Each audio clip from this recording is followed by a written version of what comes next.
Code. हम्म, ठीक है। IPF समझने के लिए हम लोग सबसे पहले डिविडेंड का कंसेप्ट समझ रहे हैं कि डिविडेंड कैसे दिया जाता है।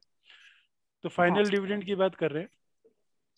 हम्म, जो हमने बोला बोर्ड रिकमेंड करता है करेक्ट। और शेयर होल्डर्स डिक्लेयर करते हैं। कहाँ पे? एजीएम में। करेक्ट। राइट। एटीएम। राइट। यही कंसेप्ट है। अब हमने एग्जांपल लिया। हाँ सर। हम्म, कंपनी का नाम है राइट मूव लिमिटेड। ओके। इसके 10,000 शेयर होल्डर्स है जिनके पास 1 लाख शेयर्स हैं।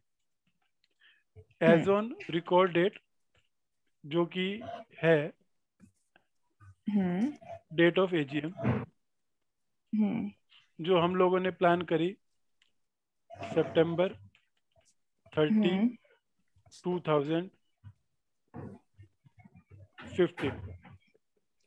ओके। मैं इसलिए 15 हाँ, 14 ले लो, चलो September 14 को। ओके। और बोर्ड ने रिकमेंड किया हाँ, डिविडेंड 4 रुपये पर शेयर। ठीक है। ये हमें बोर्ड मीटिंग के दिन जी मालूम पड़ जाता है कि बोर्ड ने 4 रुपये पर शेयर किया, लेकिन हमको नंबर ऑफ शेयर होल्डर्स नहीं मालूम पड़ते, total correct. Number ji of shares नहीं मालूम पड़ते, क्योंकि बीच में बोर्ड मीटिंग और एजीएम के बीच में गैप रहता है। कोई फर्दर हाँ अलॉटमेंट भी सर। हो सकती है, कुछ भी हो सकता है। तो हाँ। जैसे आपने बोला रिकॉर्ड डेट रेलिवेंट रहेगी जिस दिन हमको टोटल शेयर होल्डर्स और total number of share count करने हैं। लेकिन हम्म, बोर्ड मीटिंग से लेके जनरल मीटिंग के बीच में कुछ काम करने पड़ते हैं। वो क्या काम है? जी सर। Mode of payment. आपको सबसे पहले आइडेंटिफाई करना हम्म, पड़ता है कि ऐसे कितने शेयर होल्डर्स हैं। आइडेंटिफाई शेयर होल्डर्स जिनके हाँ। पास not having bank account. Right. Hmm, क्यों? क्योंकि राइट। जी उतने सर। आपको डिविडेंड वारंट प्रिंट करने जी। पड़ेंगे। हाँ सर। तो अगर ये डाटा हमें कौन देगा? अब टेंटेटिवली 2 बार डाटा हम आरटीए से लेते हैं। एक एक्चुअल डाटा हाँ। जो रिकॉर्ड डेट पे आता है, और एक बोर्ड मीटिंग के बाद डाटा जिसके हम्म, बेस पे हम सब अपना प्री डिविडेंड की एक्टिविटीज करते हैं। तो उसके अंदर क्या ओके। कंसेप्ट है? आप obtain data hmm, from RTA. किस चीज का? शेयर होल्डर्स हाँ, correct. Not having bank account. हाँ सर। राइट। राइट। अब इनको आप क्या करोगे? अब उसने बोला कि आपके 10,000 शेयर होल्डर में से 3,000 हम्म, शेयर होल्डर्स जो हैं हाँ। जिनके पास नो बैंक अकाउंट। हम्म, तो रफली अब आपको समझ आ गया कि 3,000 शेयर होल्डर के आपको वारंट प्रिंट करने पड़ेंगे। करेक्ट। लेकिन हाँ। आप जी एग्जैक्ट 3,000 ही प्रिंट कराओगे कि कम ज्यादा कराओगे? ज्यादा ही करेंगे। क्यों? क्योंकि प्रिंटिंग के टाइम वारंट खराब हो सकते हैं। क्यों? जी हाँ। क्योंकि लोग दोबारा डुप्लीकेट मांग सकते हैं। जी हाँ सर। तो रफली 3,000 है तो 3,200 या 3,500 का प्रिंटिंग कराओगे। हाँ सर। जी अब ये प्रिंटिंग आप यहाँ पे नेक्स्ट पहला क्वेश्चन हो गया, ऑब्टेन डाटा हो गया। हम्म, जी पर्पस क्या था? To decide how much warrant to print. जी करेक्ट। सर। इसके लिए हमें एजीएम की वेट करने की जरूरत नहीं है। नहीं। हम्म? अब ये 3,000 शेयर होल्डर जिनके बैंक अकाउंट नहीं थे, ये फिजिकल भी हाँ। हो सकते हैं, एनएसडीएल भी हो सकते हैं, सीडीएसएल भी हो सकते हैं। करेक्ट। तो डाटा जो हमको आता है उसका फॉर्मेट क्या रहता है? इधर लिखता है विदाउट बैंक डिटेल। मैं प्रैक्टिकल बता रहा हूँ जैसा आता है आपके पास। हाँ, अच्छा जी सर। हाँ। विदाउट बैंक डिटेल और विद बैंक डिटेल। जब आप उसको बोलोगे ना मैं कंट्रोल लेजर दे दो जिसके पास बैंक डिटेल्स हैं कि नहीं, तो इस तरह से कुछ बाइफरकेट करके आपको देगा। हाँ। Physical, okay. एनएसडीएल, हम्म, सीडीएसएल। हम्म, फिजिकल में ठीक है। बोलेगा 600 लोगों के बैंक हम्म, डिटेल नहीं है। यहाँ पे हाँ। बोलेगा 1,400 लोगों के नहीं है। और यहाँ पे 1,000 हम्म, लोगों के नहीं है। हम्म, जी और फिजिकल में यहाँ बोलेगा 400 की बैंक डिटेल है। हाँ। यहाँ पे बोलेगा 6,000 में से 4,600 की है ओके और 2,000 की है। ये बाइफरकेट कर दिया आपके 10,000 शेयर होल्डर को उसने। हाँ जी। सर अब आपको ये समझ आया कि बैंक के थ्रू कितनी पेमेंट होएगी और बिना बैंक के कितनी पेमेंट होएगी, ईसीएस में कितना जाएगा। ये हाँ अगर सर इसका टोटल है 3,000 और इसका टोटल है 7,000, हाँ तो ये नेफ्ट होगा जी। हाँ और ये डिविडेंड वारंट जाएंगे। हाँ जी। क्लियर है। जी सर। क्लियर है। अब ये डिविडेंड वारंट कौन प्रिंट करता है, ये तो एक एजेंसी होगी आरटीए। तो अब आपको प्रिंटर चाहिए। हाँ अब जी। ये जो वारंट है ये नॉर्मल स्टेशनरी नहीं है कि आप किसी भी जो लेटर छापता है उससे छपवा लो। ये सिक्योरिटी प्रिंटर, सिक्योरिटी फीचर्स रहती हैं। तो जिसके पास ये सिक्योरिटी फीचर है only that printer can print. Okay that printer running out of time. ठीक है, जब होगा तो दोबारा सर ऐसा बोलूंगा। कोई हम्म, ऐसा कोई एग्जांपल है मतलब हाँ जो है ना, करता नाम देता है हूँ ना ऐसा? आपको। Only that Kiran data printer, crystal forms. अब देखना शेयर सर्टिफिकेट्स और इन सब के पीछे ना नीचे इनका नाम लिखा रहता है। ओके। अच्छा तो ये प्रिंटर है बेसिकली, इनकी प्रिंटिंग प्रेस है जिन्होंने आरबीआई से रजिस्टर कराया हुआ है कि जैसे चेक प्रिंट होते हैं ओके। तो उसमें सिक्योरिटी फीचर्स रहती हैं। तो ये वारंट क्या है, वारंट एक चेक है जो कंपनी इशू जी कर जी। हाँ रही है। तो उसमें अगर करेक्ट नॉर्मल स्टेशनरी तो कोई भी प्रिंट कर लेगा। तो हाँ जैसे बैंक नोट में सिक्योरिटी फीचर रहती हैं वैसे इन वारंट में भी सिक्योरिटी फीचर्स रहती हैं जो ये सिक्योरिटी प्रिंटर जो है हाँ वो प्रिंट करते हैं और उसके लिए उनको आरबीआई से लाइसेंस लेना पड़ता है।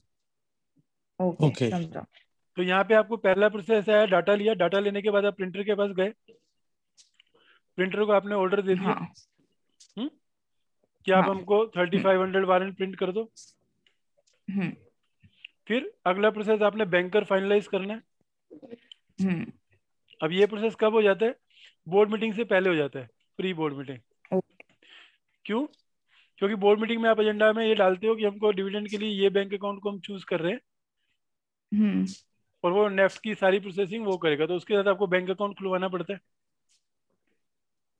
हम्म डिविडेंड जब जी आप सर। अनक्लेम डिविडेंड की बात कर रहे हो, मैं हर चीज आपको आईपीएफ में लिंक करूंगा, ये जो भी लिख रहा हूँ ना मैं ऊपर, सर ये जी सब जी। कुछ जी आईपीएफ से लिंक हो जाएगा। आज हम कोई भी सेक्शन नहीं हाँ पढ़ने वाले, लेकिन पूरा प्रोसेस मैं आपको क्लियर करा दूंगा। हाँ जी सर तो आपने डिविडेंड कहाँ से दोगे, डिविडेंड तो बैंक अकाउंट से ही जाएगा। करेक्ट जी। अब कंपनी का जो नॉर्मल बैंक अकाउंट है वहां से डिविडेंड नहीं जाता, उसके लिए एक सेपरेट बैंक अकाउंट खोलना पड़ता है। हाँ उसके लिए आपको पहले वो बैंक चूज करना पड़ेगा जो डिविडेंड की फैसिलिटी देने के लिए रेडी है। हाँ तो हर बैंक नहीं देता, ये भी आप देख लो। करेक्ट कोऑपरेटिव बैंक नहीं देगा, तो आपको किसी बैंक को जो डिविडेंड की फैसिलिटी देते हैं उनको नॉमिनेट करना पड़ेगा। हाँ फिर उनका जो रेजोल्यूशन जी। पास होगा वो रेजोल्यूशन में क्या लिखा होगा कि XYZ be hmm appointed as banker for dividend payment, और उसके साथ ये हम्म बैंक अकाउंट खुलवाया जाए और वो बैंक अकाउंट ओके 30 दिन के बाद उसको रीनोमिनेट कर दिया जाए अनक्लेम डिविडेंड अकाउंट। ओके। तो ये जो बोर्ड हम्म मीटिंग में रेजोल्यूशन रहेगा वो तीन चीजें बोलेगा। हम्म ओपन करो अकाउंट। हम्म ओपन अकाउंट करेंगे तो क्या आएगा आपको, अकाउंट नंबर। जो कौन मांगेगा आपसे, प्रिंटर। जी वारंट में वो प्रिंट क्या करेगा, अकाउंट नंबर से ही चेक जाएगा ना। जी। तो जब तक अकाउंट हम्म नहीं खुला होगा आपका वारंट प्रिंट हो सकता है क्या? नहीं। क्योंकि उसमें हम्म बैंक अकाउंट का नंबर आ रहा है, बैंक के पास जाएगा तो बैंक को चेक में देखना नहीं कौन से अकाउंट का चेक है। आपके भी चेकबुक पे जी। चेक अकाउंट नंबर लिखा रहता है। हाँ सर तो उसमें पहला प्रोसेस है अकाउंट ओपन होगा, उसके रेजोल्यूशन में ये लिखा रहेगा कि 30 डेज के बाद, हाँ 37 डेज का टाइम मिलता है आपको। हम्म उसके बाद 30 डे, उसके ओके 30 डेज में after 7 days hmm hmm rename it as hmm unclaimed dividend account. Hmm तो अभी आपने सबसे पहले मुझे जो बोला था कि अपनी हाँ अंडरस्टैंडिंग में, मैं आपकी अंडरस्टैंडिंग लिखता हूँ यहाँ पे, 7 year lying in unclaimed dividend account, that amount gets transferred. Hmm So ये कौन सा यस। अकाउंट है अनक्लेम्ड डिविडेंड अकाउंट? सर ये यस। एक क्वेश्चन था मुझे इसको देख के, ये अनपेड होता है या अनक्लेम्ड होता है, क्या दोनों में कोई अनक्लेम डिफरेंस अनक्लेम है क्या? हाँ दोनों में फर्क है ना। ओके किसी ने मांगा हाँ और आपने पे नहीं किया वो हम्म अनपेड है। किसी ने मांगा Okay. ही नहीं, वो अनक्लेम्ड है। हम्म तो टेक्निकली आपको अनक्लेम्ड अमाउंट ट्रांसफर करनी है, अनपेड अमाउंट ट्रांसफर नहीं करनी। इसका एग्जांपल, ओ- ये 10,000 लोग हाथ फैला के आपको बोल रहे हैं हमारा डिविडेंड दे दो और आप गवर्नमेंट को ट्रांसफर कर हाँ दो, ओके वो तो मांग रहे थे ना, that was not unclaimed dividend, बराबर नो बराबर। राइट। राइट तो और यहाँ पे तो और सर आपने मुझे, इसमें, हाँ हाँ बोलो। और सर ये बैंक अकाउंट जो है, हम्म, ये मतलब इसमें कोई टर्म्स है क्या, मतलब कि शेड्यूल कोऑपरेटिव बैंक रहना चाहिए, हाँ ये एस्क्रो शेड्यूल बैंक अकाउंट ये रहते रहना हैं, चाहिए? शेड्यूल बैंक रहता है, शेड्यूल बैंक रहते हैं जिनके पास ये डिविडेंड प्रोसेसिंग की फैसिलिटी रहती है, ओके क्योंकि मल्टीपल अमाउंट्स में चेक आते हैं, फिर उनको रिवैलिडेट करना तो नॉर्मल ब्रांच नहीं करती है, इनकी अलग अलग ब्रांचेस रहती है जो करती है काम, डिविडेंड ब्रांचेस। हाँ और सर ये एस्क्रो एस्क्रो अकाउंट ही रहेगा? नहीं, एस्क्रो नहीं रहता है, अच्छा इसका कंट्रोल कंपनी के पास ही रहता है। ये okay normal current okay account है, नॉर्मल करंट अकाउंट है जिसमें कंपनी के सिग्नेटरी हैं, खाली इस अकाउंट के ओके ऊपर कोई इंटरेस्ट नहीं मिलता। तो हम्म ओके बैंक रादर बैंक आपको इंसेंटिव देते हैं ये अकाउंट खोलने के लिए। क्यों? हम्म क्योंकि इसमें जो अमाउंट पड़ी रहती है वो बैंक यूज करता है, इस हम्म पे ना तो उसको इंटरेस्ट बैंक देना यूज है, कर सकते, यस तो बैंक के यस लिए yes correct free fund account है। यस हाँ यस अब यहीं से वो कंटेक्स्ट आएगा कि आईपीएफ आया क्यों, मैं आऊंगा उसके ऊपर, हाँ लेकिन ये समझा प्रोसेस ले ले पहले कि बैंकर आपने फाइनलाइज किया जी बोर्ड से पहले, हम्म उस रेजोल्यूशन में आपने ये हम्म लिखा कि अकाउंट ओपन किया जाए, फिर हाँ जब ये डिविडेंड ट्रांसफर हो गया 7 डेज में जो फंड ट्रांसफर करना था, हम्म उसके हम्म 30 डेज के अंदर अंदर इसको जब जो भी अमाउंट बची है वो उसी अकाउंट में ही रहे, लेकिन अकाउंट का नाम अनक्लेम डिविडेंड अकाउंट हो जाए। करेक्ट हाँ तो अब अनक्लेम डिविडेंड अकाउंट में जब अमाउंट पहुंच गई, वहां से 7 साल गिनने हैं हाँ आपको। ओके समझा तो ओके पहला कंसेप्ट आप ये देखो कि आपने जब मुझे बोला 7 year hmm lying in unclaim dividend account not from the date of declaration. हाँ सर तो डेट ऑफ डिक्लेरेशन होगी यहाँ पे करेक्ट सितंबर 30/14, लेकिन अनक्लेम डिविडेंड 30 दिन बाद बनेगा। हम्म बराबर ठीक है, तो ये छोटे छोटे क्यों, इसका लॉजिक क्या है, आपको डाटा मांगना है आरटीए से, हाँ आपको डिसीजन लेना है कि मुझे कितने दिन में ट्रांसफर करना है, तो डिसीजन के लिए आपको डेट फ्रीज करनी पड़ेगी। किसी भी कंपनी में आप जाएंगे करेक्ट जी तो आपको बोलेंगे, अगर आपको सिंपल असाइनमेंट दी कि भैया 14-15 का डिविडेंड ट्रांसफर कर दो, तो आप सबसे पहले क्या करोगे?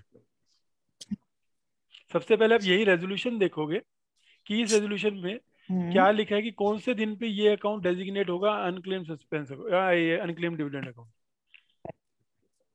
हाँ आप समझ रहे हो? हाँ जी सर तो वहां से आप डेट फ्रीज करोगे, फिर 7 साल गिनोगे और फिर बोलोगे कि इस दिन ड्यू है, अब इस दिन के 30 डेज में हमको ट्रांसफर करना है। हाँ ठीक है, तो यहाँ पे आपने क्या किया, बैंक फाइनलाइज हो गया। हम्म जी बैंक फाइनलाइज हो गया बोर्ड मीटिंग से पहले, हम्म इस स्टेज से भी पहले फाइनलाइज हो गया। हम्म? हाँ फिर बोर्ड मीटिंग हुई ठीक है थी जिसमें आपने ये सब हम्म डिसीजन लिए। हाँ सर फिर मोड ऑफ पेमेंट डिसाइड किया आपने कि कितने लोगों को देना है, तो आपको पता हाँ चल सर गया कि कितनों को डिविडेंड वारंट देना है, कितने को नेफ्ट देना है, फिर आपने प्रिंटर चूज कर लिया। अब आपको कौन हम्म लगेगा? मेलर। यस जी ये वारंट जाएंगे कैसे? जी हम्म ये वारंट डिस्पैच होंगे ना, तो आपको एक पोस्टिंग एजेंसी भी चाहिए। हाँ जी sir who will post the warrant. Sir ये अपना रजिस्टर पोस्ट होता है कि नॉर्मल कुरियर? अब इसमें 1500 रुपये से ऊपर है तो स्पीड पोस्ट, 1500 से नीचे है तो ordinary post. Okay okay section में ही लिखा हुआ है। ओके ठीक है, अब ये हो गया क्लियर। अभी आपने इस स्टेज तक, अभी आपकी एजीएम नहीं हुई है, हम्म अब एजीएम होगी। हाँ आ गई डेट ठीक सितंबर है की। हाँ आ गए मैं वो अमाउंट पे लेके आऊंगा कि वो क्या ट्रांसफर हो रहा है, आपको समझ आएगा। अब एजीएम के दिन में शेयर होल्डर ने डिक्लेयर कर दिया, जी मीटिंग से आप घर आ गए, आज के दिन हाँ छुट्टी। अब कल आपको क्या करना है? हम्म अब कल आपको सबसे पहले आरटीए से बैंक फाइल लेनी है, बैंक हम्म बैंक फाइल किस चीज के स्टेप से लेता हूँ, आरटीए से बैंक फाइल लेनी है, कि भैया कौन कौन से शेयर होल्डर को कौन कौन से अकाउंट में कितना कितना डिविडेंड ट्रांसफर होना है। हाँ जी amount to be transferred through NEFT. RTA से डिविडेंड वारंट प्रिंट करा के लेने। ब्लैंक डिविडेंड जी वारंट आपने पहुंचा दिए होंगे। हाँ blank dividend warrant from printer to RTA पहुंच गए। जी उसको उसके ऊपर शेयर होल्डर्स की डिटेल प्रिंट करनी है। हाँ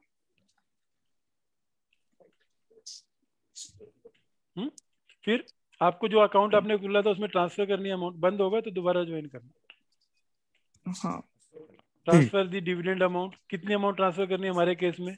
4 लाख। हाँ सर। Yes sir.